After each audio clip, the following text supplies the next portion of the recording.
பார்ப்போம். கிழக்கு நோக்கிய முகம் ஞான முகம். விளக்கின் முதல் முகம் கிழக்கு நோக்கி இருக்க வேண்டும். கிழக்கு என்பது சூரிய உதயம். அது ஞானம், புத்தி, தெளிவு ஆகியவற்றை குறிக்கிறது. இந்த முகத்தில் விளக்கு ஏற்றினால் அறியாமை விலகி அறிவு வளர்ந்து மனதில் தெளிவு பிறக்கும். தெற்கு நோக்கிய முகம் கர்ம முகம். தெற்கு என்பது கர்ம பலன்.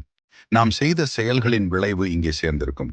இந்த முகத்தில் விளக்கு ஏற்றுவது பழைய கர்ம தோஷங்கள் குறைய, துன்பங்கள் விலக, வாழ்க்கை நேர்மறையாக மாற உதவும்.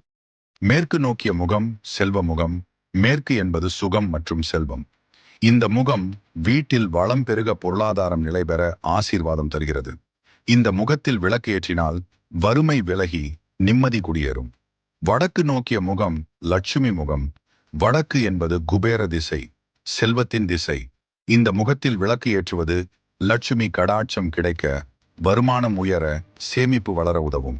நடுமுகம் மேல் நோக்கிய முகம் மோக்ஷ முகம். ஐந்தாவது முகம் மிகவும் சக்தி வாய்ந்தது. இது ஆன்மீக முகம். மன அமைதி, பக்தி, மோக்ஷ மார்க்கம். இந்த முகத்தில் விளக்கு ஏற்றினால் மனம் சாந்தமாகி தெய்வத்துடன் உள்ள தொடர்பு வலுப்படும். ஒரு சிறிய தீபம், ஆனால் அதன் அர்த்தம் பெரிது. விளக்கு ஏற்றும் போது இந்த 5 முகங்களையும் நினைத்து ஏற்றினால் வாழ்க்கையில் ஒளியும் ஆசீர்வாதமும் நிச்சயம் கிடைக்கும். இதுவரை விளக்கேற்றும் 5 முகங்களின் அர்த்தத்தை பார்த்தோம். இப்போது அதன் மேலான சக்தியுள்ள 6ஆம், 7ஆம், 8ஆம் முகங்களின் விளக்கத்தை பார்ப்போம். ஆகாச முகம் ஆன்மசக்தி முகம். 6வது முகம் ஆகாசத்தை நோக்கிய முகம்.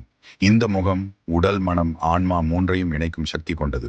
இந்த முகத்தில் விளக்கு ஏற்றினால் மன அழுத்தம் குறைந்து உள்ளுணர்வு வலுப்பட்டு தியான சக்தி அதிகரிக்கும். தீவிர முகம் தோஷ நிவாரண முகம்.